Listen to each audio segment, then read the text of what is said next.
Okay, Kumaraswamy ಅವರು, ಈಗ ಒಂದು ರೈತ ಮತ್ತು ಮಳೆ ಇದೆರಡೂ ಸಹ ಜಂಟಿಯಾಗಿ ಹೆಜ್ಜೆ ಹಾಕುವಂಥ ವಿಚಾರ ಅಂತ. ಸೊ ಇಲ್ಲಿ ಈ ರೋಹಿಣಿ ನಕ್ಷತ್ರದ ಮಳೆ ಆಗಿರ್ಬೋದು, ಮೃಗಶಿರ ನಕ್ಷತ್ರದ ಮಳೆ ಆಗಿರ್ಬೋದು, ಈ ನಕ್ಷತ್ರಗಳ ಮಳೆಯ ಆಧಾರಿತದ ಮೇಲೆ ರೈತ ತನ್ನ ಚಟುವಟಿಕೆಗಳಲ್ಲಿ ಭಾಗಿಯಾಗ್ತಾನೆ ಅಂತ. ಆದರೆ ಕಳೆದ ತಿಂಗಳು 15ಯಿಂದಲೂ ಸಹ ನಾವು ಗಮನಿಸಿದಂಥ ಸಂದರ್ಭದಲ್ಲಿ ಮಳೆ ಇಲ್ಲ. ಕಳೆದ ತಿಂಗಳಿಂದಲೇ ಮಳೆ ಆರಂಭವಾಗಬೇಕಿತ್ತು. ಅಟ್ಲೀಸ್ಟ್ ಈ ಮಂತ್ ಆರಂಭದಿಂದಲಾದರೂ ಮಳೆ ಆರಂಭವಾಗಬೇಕಾಗಿತ್ತು, ಅದು ಸಹ ತಡ ಆಗಿದೆ. ಸೊ ಯಾವ ರೀತಿಯಾದಂಥ ಸಮಸ್ಯೆನ ಇವತ್ತು ರೈತ ಎದುರಿಸ್ತಾ ಇದ್ದಾನೆ ಮಳೆ ತಡ ಆಗಿರೋದ್ರಿಂದ? ಇವತ್ತು ರೈತ ಭಾಳ ಸಂಕಷ್ಟದ ಪರಿಸ್ಥಿತಿನಲ್ಲಿ ಇದ್ದಾನೆ. ಯಾಕೆ ಅಂತಂತ ಹೇಳಿದ್ರೆ, ಒಂದು ಕಡೆ ಮಳೆ ಇಲ್ಲ, ಇನ್ನೊಂದು ಕಡೆ ಸರಿಯಾದ ಸಮಯಕ್ಕೆ ರಸಗೊಬ್ಬರ ಇಲ್ಲ, ಬಿತ್ತನೆ ಬೀಜಗಳಿಲ್ಲ.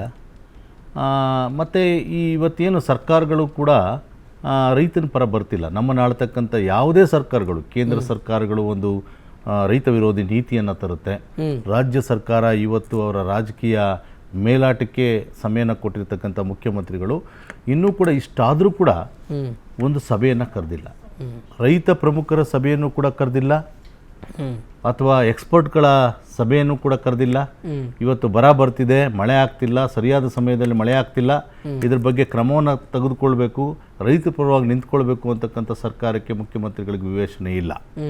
ಅವರು ರಾಜಕೀಯ ಏನು ಕ್ರೈಸಿಸ್ ಇದೆಯಲ್ಲ, ರಾಜಕೀಯ ಏನೋ ಮಳೆ ಬರಲಿಕ್ಕೆ ನಾವೇನು ಹೇಳ್ತಾ ಇದ್ದೀವಿ, ಬರಗಾಲ ಅಂತಿದೆ, ಅವ್ರ ರಾಜಕೀಯ ಬರಗಾಲವನ್ನು ನೀಗಿಸ್ಲಿಕ್ಕೆ ಆಗ್ತಿಲ್ಲ. ಈ ಸಂದರ್ಭದಲ್ಲಿ ರೈತರ ಪರ ಬರಲಿಕ್ಕೆ ಸರ್ಕಾರ ಭಾಳ ವಿಫಲ ಆಗಿದೆ ಅಂತೇಳಿ ನಾನು ಕೂಡ ಭಾವಿಸ್ತೀನಿ.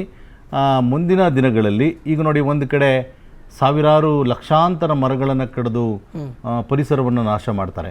ಈಗ ಬಿಡದಿ ಭಾಗದಲ್ಲಿ 10 ಲಕ್ಷಕ್ಕಿಂತನೂ ಕೂಡ ಹೆಚ್ಚು ರೈತರ ತೆಂಗಿನ ಮರ ಇರ್ಬೋದು, ಬೇರೆ ಬೇರೆ ಮರಗಳಿದ್ದಾವೆ. ಇವತ್ತು ಮಳೆ ಬನ್ನಿ ಅಂತಂದ್ರೆ ಎಲ್ಲಿ ಬರ್ತದೆ? ಇವು ಅಭಿವೃದ್ಧಿಯ ನೆಪದಲ್ಲಿ ಏನು ಮಾಡ್ತಾರೆ, ಕಾಂಕ್ರೀಟ್ ಕಾಡುಗಳನ್ನು ಮಾಡಲಿಕ್ಕೋಸ್ಕರ ಪರಿಸರವನ್ನು ನಾಶ ಮಾಡ್ತಾರೆ. ಆ ಪರಿಸರ ನಾಶ, ಹವಾಮಾನ ವೈಪರೀತ್ಯ ಆಗ್ತದೆ. ನಮ್ಮ ಎಕ್ಸ್ಪರ್ಟ್ಸ್ ಅವ್ರು ಹೇಳ್ತಾರೆ, ಮುಂದಿನ ಇದರಲ್ಲಿ ಹೇಳ್ತಾರೆ. ಯಾಕೆ ಹಿಂದೆ ಹೋದ ವರ್ಷ ಮತ್ತು ಒಂದು 5-10 ವರ್ಷಗಳ ಹಿಂದೆ ಇಷ್ಟೊತ್ತಿಗೆ KRS ತುಂಬಿ ಬಾಗಿನ ಬಿಡ್ತಾ ಇದ್ರು. ಲಾಸ್ಟ್ ಇಯರ್ ಆಗಿತ್ತು. ಇವತ್ತು KRSನ ನೋಡಿದ್ರೆ ಭಯ ಆಗ್ತಿದೆ. ಬೆಂಗಳೂರು ಜನಕ್ಕೆ ಕುಡಿಯೋ ನೀರನ್ನ ಎಲ್ಲಿಂದ ತರ್ತೀರಿ? ಮುಖ್ಯಮಂತ್ರಿಗಳಿಗೆ ನಾನು ಕೇಳಲಿಕ್ಕೆ ಬಯಸ್ತೀನಿ, ಅಧಿಕಾರಕ್ಕೆ ಬರಬೇಕಾದ್ರೆ ಪಾದಯಾತ್ರೆ ಮಾಡಿ ಮೇಕೆದಾಟು ಅಣೆಕಟ್ಟನ್ನು ಕಟ್ತೀವಿ ಅಂತೇಳಿ ಅಧಿಕಾರಕ್ಕೆ ಬಂದ್ರಿ. ಅಧಿಕಾರಕ್ಕೆ ಬಂದ ಮೇಲೆ ಮೇಕೆದಾಟು ಇಲ್ಲ, ಅಣೆಕಟ್ಟು ಇಲ್ಲ. ನಿಮ್ಮ ಸಮಸ್ಯೆಗಳನ್ನು ಬಗೆಹರಿಸ್ಕೊಳ್ಳೋದ್ರಲ್ಲಿ ಇದ್ದೀರಿ. ನೀವು ಮುಖ್ಯಮಂತ್ರಿ ಆಗೋ ನಿಟ್ಟಿನಲ್ಲಿ ನಿಮ್ಮ ಕಾಲುವೆಯನ್ನು ಮಾಡಿದ್ರಿ. ರೈತ ಎಲ್ಲೋಗಬೇಕು? ಬೆಂಗಳೂರು ಕುಡಿಯೋ ನೀರು ಎಲ್ಲಿ ತರ್ತೀರಿ? ರೈತ ಹೇಗೋ ಸ್ವಲ್ಪ ನೀರು ಗೀರು ಕುಡ್ಕೊಂಡು ಹಳ್ಳಿನಲ್ಲಿ ಏನೋ ಬೋರು ಗೀರು ಇಲ್ಲ, ಅದು ಇಲ್ಲ. ನಿಮ್ಮ ಮಾಧ್ಯಮದಲ್ಲಿ ತೋರಿಸ್ತಾ ಇದ್ದೀರಿ, ಈಗಾಗಲೇ ಬಿಂದಿಗೆಗಳು ಇಟ್ಕೊಂಡು ನಿಂತಿರೋದು, ಕೊಡಗಳನ್ನ ಇಟ್ಕೊಂಡು ನಿಂತಿರೋದು. ಉತ್ತರ ಕರ್ನಾಟಕ ಭಾಗದಲ್ಲಿ ದೊಡ್ಡ ಸಮಸ್ಯೆ ಆಗ್ತಿದೆ. ನೋಡಿ, ಸರ್ಕಾರ ಜವಾಬ್ದಾರಿಯುತವಾದಂಥ ಸರ್ಕಾರ ರೈತ ಪರವಾದಂಥ ಅಭಿವೃದ್ಧಿಗೆ ಬರಬೇಕೇ ಹೊರತು ಇವತ್ತು ಬಿಡದಿ ಪ್ರಾಜೆಕ್ಟಿಂದೆ ಅದನ್ನು ಹಠಕ್ಕೆ ಬಿದ್ದು ಅಲ್ಲಿನ ಪರಿಸರ ನಾಶ ಮಾಡಿ ಇನ್ನೊಂದು ಕಾಂಕ್ರೀಟ್ ಕಾಡು, ಈಗಾಗಲೇ ಬೆಂಗಳೂರಿನಲ್ಲಿ ವೈಟ್ ಟ್ಯಾಪಿಂಗ್ ಅನ್ನೋದು ನೆಪದಲ್ಲಿ ವೈಟ್ ಟ್ಯಾಪಿಂಗ್ ಮಾಡಿ ಎಲ್ಲಿ ಹಿಂಗುವಿಕೆ ಇಲ್ಲ, ಎಲ್ಲಿ ಹಿಂಗುತ್ತದೆ, ನೀರೆಲ್ಲಿ ಬರ್ತದೆ? ಆ ನಿಟ್ಟಿನಲ್ಲಿ ಸರ್ಕಾರ ಭಾಳ ಗಂಭೀರವಾಗಿ ಇದನ್ನು ಪರಿಗಣಿಸ್ಬೇಕು. ಮತ್ತು ಇಷ್ಟೊತ್ತಿಗೆ ನಾನು ಹೇಳ್ತೀನಿ, ಮುಖ್ಯಮಂತ್ರಿಗಳು ಇಷ್ಟೊತ್ತಿಗೆ ಬರ ಪರಿಹಾರದ ಪ್ಯಾಕೇಜನ್ನು ಘೋಷಣೆ ಮಾಡಬೇಕಿತ್ತು. ನಮ್ಮ ದುರ್ದೈವ ಇನ್ನೂ ಕೂಡ ಸಂಪೂರ್ಣವಾದಂಥ ಸಚಿವ ಸಂಪುಟವನ್ನು ವಿಸ್ತರಣೆ ಮಾಡಲಿಲ್ಲ. ಕೃಷಿ ಸಚಿವರೇ ಇಲ್ಲ ಸರ್.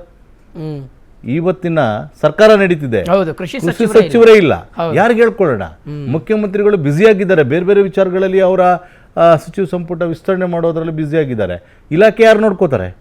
ಕೇಳೋದು ಯಾರನ್ನ? ರಸಗೊಬ್ಬರ ಈಗಾಗಲೇ ನೋಡಿದ್ರಲ್ಲ, ಲಾಠಿ ಚಾರ್ಜ್ ಆಗಿತ್ತು.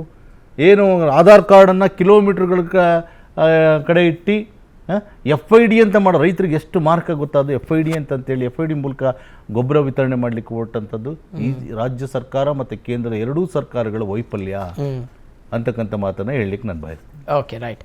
ಓಕೆ, ಈಗ ಶರಣಬಸಪ್ಪ ಮಮ್ಮಶೆಟ್ಟಿ ಅವರು ರೈತ ಮುಖಂಡರು, ಕಲ್ಯಾಣ ಕರ್ನಾಟಕ ಭಾಗದವರು. ಓಕೆ, ಸಂಪರ್ಕ ಕಡಿತವಾಗಿದೆ ಅವರದ್ದು. ಓಕೆ, ಬಿಜೆಪಿ ಮುಖಂಡರಾಗಿರುವಂತಹ ಇದ್ದೀರಾ ಸರ್? ಇದ್ದೀರಾ? ಓಕೆ, ಬಿಜೆಪಿ ಮುಖಂಡರಿದ್ದಾರೆ, ನಮ್ಮ ಸಿದ್ದನಗೌಡ ಅವರು ಇದ್ದಾರೆ, ಬಿಜೆಪಿ ಮುಖಂಡರು. ಸರ್, ಕೇಳಿಸ್ತಾ ಇದೆ ಅಂತ ಅನ್ಕೊಳ್ತೀನಿ ವಾಯ್ಸು. ಎಸ್ ಸರ್, ಏನು ಹೇಳ್ತೀರಿ ಸರ್ ಇಂಥ ಒಂದು ಸಂದಿಗ್ಧ ಪರಿಸ್ಥಿತಿ? ಸರ್ಕಾರಗಳು ಯಾವ ರೀತಿಯಾಗಿರಬೇಕು ಅಂತ ನಾನು ಪಕ್ಷಾತೀತವಾಗಿ ಮಾತನಾಡಬೇಕು ಈ ವಿಚಾರದಲ್ಲಿ. ನೀವು ಬಿಜೆಪಿ ಮುಖಂಡರಾಗಿದ್ರು ಕೂಡ ರಾಜ್ಯ ಸರ್ಕಾರ ಆಗಿರ್ಬೋದು, ಕೇಂದ್ರ ಸರ್ಕಾರ ಆಗಿರ್ಬೋದು, ಯಾವ ರೀತಿಯಾಗಿ ಜವಾಬ್ದಾರಿಯನ್ನು ನಿರ್ವಹಿಸಬೇಕು ಅಂತ ಹೇಳ್ತೀರಿ ಅಂತ? ಅಲ್ಲ, ಮೊದಲೇದು ನಮ್ಮ ಎಚ್ ಎನ್ ಪ್ರಕಾಶ್ ಅವ್ರು ಹೇಳಿರ್ತಕ್ಕಂಥ ಮಾಹಿತಿಗಳನ್ನ ನೋಡಿದ್ರೆ ಅವ್ರ ಅಧ್ಯಯನಕ್ಕೆ ಮೊದಲಗಡೆ ಒಂದು ನಮಸ್ಕಾರ ತಿಳಿಸ್ಲೇಬೇಕಾಗತ್ತೆ. ಯಾಕಂದ್ರೆ ಅವರು ಕೊಟ್ಟಿರ್ತಕ್ಕಂಥ ಸೂಚನೆಗಳನ್ನ ಸರ್ಕಾರಗಳು, ನೀವು ಹೇಳಿದ್ರಿ ಪಕ್ಷಾತೀತವಾಗಿ ಯಾವುದೇ ಸರ್ಕಾರಗಳಿರ್ಲಿ ಇಂಥ ಗಂಭೀರವಾಗಿರ್ತಕ್ಕಂಥ ವಿಷಯಗಳನ್ನು ಸಹಿತ ಪರಿಗಣಿಸೋದಿಲ್ಲ ಅಂತಂದ್ರೆ ನಮ್ಮ ಆಳುವಂತ ಸರ್ಕಾರಗಳಿಗೆ ನಾಚಿಕೆ ಬರ್ಬೇಕಂತಕ್ಕಂಥದ್ದು ಹೇಳ್ಬೇಕಾಗತ್ತೆ. ಯಾಕಂತಂದ್ರೆ ಅವರ ಅಧ್ಯಯನವನ್ನ ನೋಡಿ ತಿಳ್ಕೊಬೇಕಾಗಿತ್ತು. ಯಾಕಂದ್ರೆ ಸಮಾಜಕ್ಕೆ ಕೊಡ್ಬೇಕಾಗಿರ್ತಕ್ಕಂಥ ವಿಷಯಗಳು ಅಂದ್ರೆ ಬರಗಾಲ ನೈಸರ್ಗಿಕವಾಗಿ ಬರ್ತಕ್ಕಂಥದ್ದು. ಮೊದಲಗಡೆ ಅಂತ ಟೆಕ್ನಾಲಜಿ ಇಲ್ಲದಂತ ಸಮಯದೊಳಗೂ ಕೂಡ ತಿಳ್ಕೊಳ್ಳುವಂತ ವ್ಯವಸ್ಥೆಗಳಿದ್ದು ಇಂಥ ವಿಜ್ಞಾನಿಗಳು ಹೇಳಿರ್ತಕ್ಕಂಥದನ್ನು ಸಹಿತ ಇವತ್ತು ಪರಿಗಣಿಸಲಾರದೆ ನಮ್ ಕುಮಾರಸ್ವಾಮಿ ಅವ್ರು ಹೇಳಿದ್ರಲ್ಲ, ಅಧಿಕಾರದ ಅಧಿಕಾರದೊಳಗಡೆ ಜ್ವಲಂತ ಸಮಸ್ಯೆಗಳನ್ನ ಮರೆತು ಹೋಗಿರ್ತಕ್ಕಂಥ ಈ ಸತ್ತು ಹೋಗಿರ್ತಕ್ಕಂಥ ಸರ್ಕಾರ ರಾಜ್ಯವನ್ನ ಉಳಿಸುವಂತ ಪರಿಸ್ಥಿತಿ ಒಳಗಡೆ ಇಲ್ಲ. ಒಂದು ಕಡೆ ಬಿಡದಿ ಪ್ರಕರಣವನ್ನ ಹಿಡ್ಕೊಂಡು ಓಡಾಡ್ತಾರೆ, ಇನ್ನೊಂದು ಅಧಿಕಾರಕ್ಕಾಗಿ ಮಾಡ್ತಿರ್ತಾರೆ. ಆದ್ರೆ ಬರಗಾಲ ಬರ್ತಕ್ಕಂಥ ಪರಿಸ್ಥಿತಿ ಇದ್ದಾಗ ನಮ್ಮ ರಾಜ್ಯದೊಳಗಡೆ ಇರ್ತಕ್ಕಂಥ SDRF ಇರ್ಬೋದು, ಕೇಂದ್ರದೊಳಗಡೆ ಇರ್ತಕ್ಕಂಥ NDRF ಇರ್ಬೋದು, ಜೊತೆಗೆ ಇಂಥ ಪರಿಸ್ಥಿತಿ ಒಳಗಡೆ ತಕ್ಷಣ ರಾಜ್ಯದ ಮುಖ್ಯಸ್ಥರಾಗಿರ್ತಕ್ಕಂಥ ಮುಖ್ಯಮಂತ್ರಿಗಳು ಎಲ್ಲಾ ಜಿಲ್ಲಾಧಿಕಾರಿಗಳನ್ನ ಕರೆದು ಒಂದು ಟಾಸ್ಕ್ ಫೋರ್ಸ್ ಅಂತಕ್ಕಂಥದ್ದು ರಚನೆ ಮಾಡಿಕೊಂಡು ಯಾವ ಜಿಲ್ಲೆಯಲ್ಲಿ ಯಾವ ತಾಲೂಕಿನಲ್ಲಿ ಏನು ಒಂದು ಹಳ್ಳಿಗಳಲ್ಲಿ ಏನಿದೆ ಅಂತಕ್ಕಂಥದ್ದು ಮುಂಜಾಗ್ರತೆ. Sorry sir Siddanagouda sir, sorry for interruption. ಬರೀ ರಾಜ್ಯ ಸರ್ಕಾರದ ಕಡೆಗೆ ಮಾತ್ರ ನೀವು ಬೊಟ್ಟು ಮಾಡಿ ತೋರಿಸೋದಾದ್ರೆ ಅದನ್ನ ಕೇಂದ್ರ ಸರ್ಕಾರನೇ ಮಾಡ್ಬೋದಾಗಿತ್ತಲ್ಲ ಸರ್? ಎಲ್ಲಾ ರಾಜ್ಯಗಳಿಗೆ ಸೂಚನೆ ಕೊಡ್ಬೋದಾಗಿತ್ತು, ಎಲ್ಲಾ ರಾಜ್ಯಗಳ ಮುಖ್ಯಮಂತ್ರಿಗಳಿಗೆ. ಸರಿ, ಅದನ್ನು ಮುಂದ್ಗಡೆ ನಾನು ಹೇಳ್ತಾ ಇರ್ತೇನೆ. ಯಾಕಂದ್ರೆ SDRF ಇರೋದು ಸ್ಟೇಟ್ ಒಳಗಡೆ, NDRF ಇರೋದು ಸೆಂಟ್ರಲ್ ಒಳಗಡೆ. ಈಗಾಗಲೇ ವರದಿಗಳ ಪ್ರಕಾರ 122 ತಾಲೂಕಿನಲ್ಲಿ ಭೀಕರವಾಗಿರ್ತಕ್ಕಂಥ ಬರಗಾಲ ಬಂದಿದೆ. 620ಕ್ಕಿಂತ ಹೆಚ್ಚು ಹಳ್ಳಿಗಳಲ್ಲಿ ಇವತ್ತು ಕುಡಿಯುವ ನೀರಿನ ಸಮಸ್ಯೆಗಳಾಗಿ ಟ್ಯಾಂಕರ್ ಮೂಲಕ ಅಲ್ಪ ನೀರನ್ನ ಕೊಡ್ತಕ್ಕಂಥ ವ್ಯವಸ್ಥೆಗಳು ಈ ರಾಜ್ಯದೊಳಗಡೆ ಇರ್ತಕ್ಕಂಥದ್ದು. ಯಾವಾಗ NDRF ಎಂಟ್ರಿ ಆಗುತ್ತೆ ಅಂತಂದ್ರೆ ಅತ್ಯಂತ ತೀಕ್ಷ್ಣವಾಗಿ ಈಗ ಅರ್ಥಕ್ಯೂಕ್ಗಳಾದಾಗ, ಸಂಪೂರ್ಣವಾಗಿ ಫ್ಲಡ್ಗಳು ಬಂದಾಗ ಇದು ಸಾವಕಾಶವಾಗಿ ಬರಗಾಲ ಅಂತಕ್ಕಂಥ ಒಂದೇ ದಿನಕ್ಕೆ ಬರ್ತಕ್ಕಂಥದ್ದು ಅಲ್ಲ. ಇದು ದಿನಂಪ್ರತಿ ಇದು ಏರ್ತಾ ಬರ್ತಕ್ಕಂಥ, ಅಂದ್ರೆ 3 ತಿಂಗಳಿಂದ ಇದರ ಬಗ್ಗೆ. ಸರ್, ಮಹಾರಾಷ್ಟ್ರದಲ್ಲಿ ಇದೇ ಪರಿಸ್ಥಿತಿ ಇದೆ ಸರ್, ನಿಮ್ಮದೇ ಸರ್ಕಾರ ಇದೆ ಮಹಾರಾಷ್ಟ್ರದಲ್ಲಿ.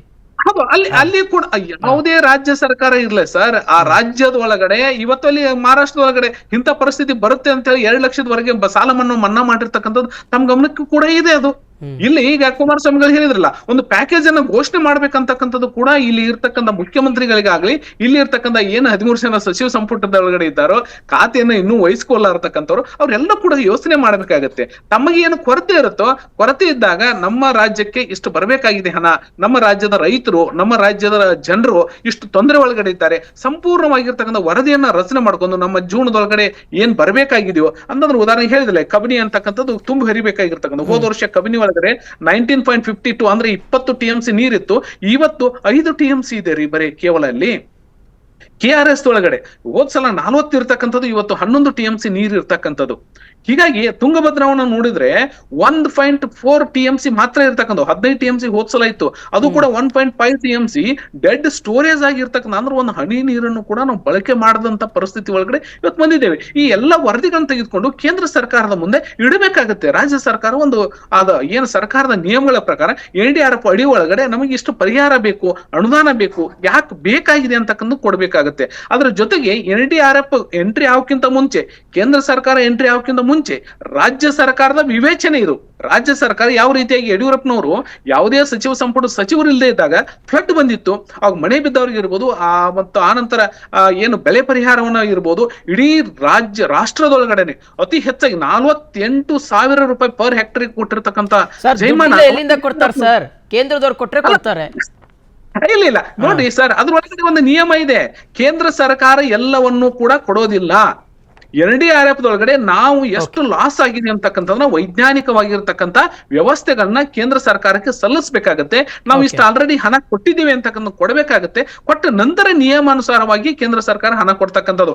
NDRF ಹಣ ಬರೋಕ್ಕಿಂತ ಮುಂಚೆ ಬೊಮ್ಮಾಯಿ ಅವರು ಇರ್ಬೋದು, ಆನಂತರ ಯಡಿಯೂರಪ್ಪನವ್ರ ಸರ್ಕಾರ ಇದ್ದಾಗ NDRF ರೂಲ್ಸ್ ಗಳು ಸಹಿತ ಬಹಳಷ್ಟು ಸ್ಟ್ರಿಕ್ಟ್ ಇದ್ದು, ಅವುಗಳನ್ನ ಮೀರಿ ಇಲ್ಲಿ ರಾಜ್ಯಕ್ಕೆ ವಿವೇಚನೆ ಇರ್ತಕ್ಕಂಥ, ರಾಜ್ಯದ ಜನತೆ ಇವತ್ತು ತೊಂದರೆ ಆಗ್ತಾ ಇದ್ದಾರೆ, ನಾವು ಹಣವನ್ನು ಹೆಚ್ಚು ಕೊಡಬೇಕಾಗುತ್ತೆ. ನೀವೆಲ್ಲೋ 1 ಲಕ್ಷ 2 ಲಕ್ಷ ಕೊಟ್ಟರೆ ಮನೆ ನಿರ್ಮಾಣ ಆಗ್ಲಿಕ್ಕೆ ಸಾಧ್ಯ ಇಲ್ಲ, ನೀವು NDRF ಹಳಿ ರೂಲ್ಸ್ ಇದಾವೆ ಅಂತೇಳಿ 5 ಲಕ್ಷದವರೆಗೆ ಕೊಟ್ಟಿರ್ತಕ್ಕಂಥವು ರಾಜ್ಯ ಸರ್ಕಾರದ ಒಳಗಡೆ ಇವ್ರು ಕಣ್ಣು ಮುಂದೆ ಇರ್ತಕ್ಕಂಥದ್ದು ದಾಖಲೆ ಒಳಗಡೆ. ಈ ರೀತಿಯಾಗಿ ಇರ್ತಕ್ಕಂಥ ಅದನ್ನ ರಾಜ್ಯ ಸರ್ಕಾರ ನಿಭಾಯಿಸಬೇಕಾಗತ್ತೆ. ರೈಟ್ ಸರ್, ಮಾತಾಡೋಣ. ಸೊ ಮತ್ತಷ್ಟು ಚರ್ಚೆ ಮಾಡೋಣ ವೀಕ್ಷಕರೇ. ಒಂದು ಎಲ್ನಿನೋ ವಿಚಾರ ತುಂಬಾ ಚರ್ಚೆ ಆಗ್ತಾ ಇದೆ. ಸೂಪರ್ ಎಲ್ನಿನೋ ಅಂತ ಹೇಳ್ತಾ ಇದ್ದಾರೆ.